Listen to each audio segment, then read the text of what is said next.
Comment je suis arrivé à Bragat? Je suis arrivé l'hiver dernier. C'est une histoire un peu compliquée en fait. Hein, mais, je connais Bragat depuis le début que je suis arrivé en Ariège, c'est-à-dire il y a 3 ans, 3-4 ans. Et je suis arrivé en Ariège parce que je connaissais Jessie depuis longtemps. Et que je venais la voir ici des fois quand j'étais en vacances. Et que j'ai adoré l'Ariège et je me suis dit quand je reviendrai à la Terre, c'est ici que je viendrai, quoi. Et je suis arrivé à Bragat parce que donc ça fait 3 ans que je suis en Ariège, j'ai vécu dans une petite maison et après j'avais un autre projet avec d'autres gens et ce projet il a foiré.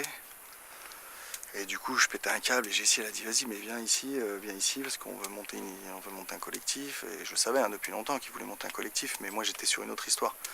Donc j'avais dit non, bah non pour l'instant. Et comme l'histoire elle a foiré, je me suis dit allez vas-y go, je viens à Bragat. Mais avant de commencer, au début que j'étais en Ariège, avant de commencer mon projet foireux, j'avais déjà envie de venir ici. Mais je m'étais engagé sur un autre truc, tu vois, donc je suis pas venu tout de suite. Et c'est une bonne surprise ou... Bah oui, bien sûr. Mais je savais en fait de toute façon qu'un jour j'allais venir ici, c'était sûr. C'était sûr qu'on allait faire un truc ici, quoi. Enfin, en tout cas, c'était sûr qu'avec Jessie, en tout cas, et d'autres gens, on allait essayer un truc collectif en Ariège. Et après Bragat parce qu'il y a quelque chose ici, quoi, tu vois.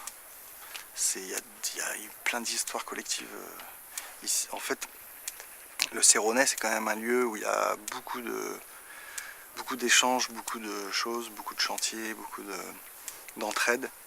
Et Bragat, c'est un peu la base de ces histoires, quoi.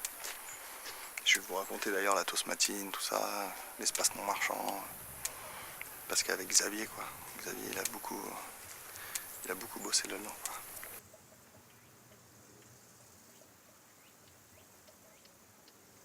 Ce bâtiment, dans l'histoire du lieu, en fait, c'était une cabane à cochons.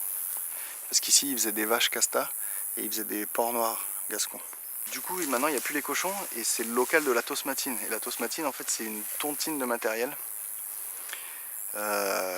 qui sert à... En fait, à la base, c'est une bande de potes qui ont collectivisé du matos pour construire leur baraque. Donc, ils ont acheté tout le matos pour construire, quoi.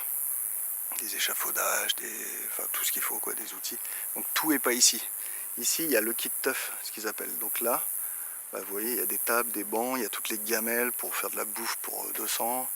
Là, il y a un dance floor.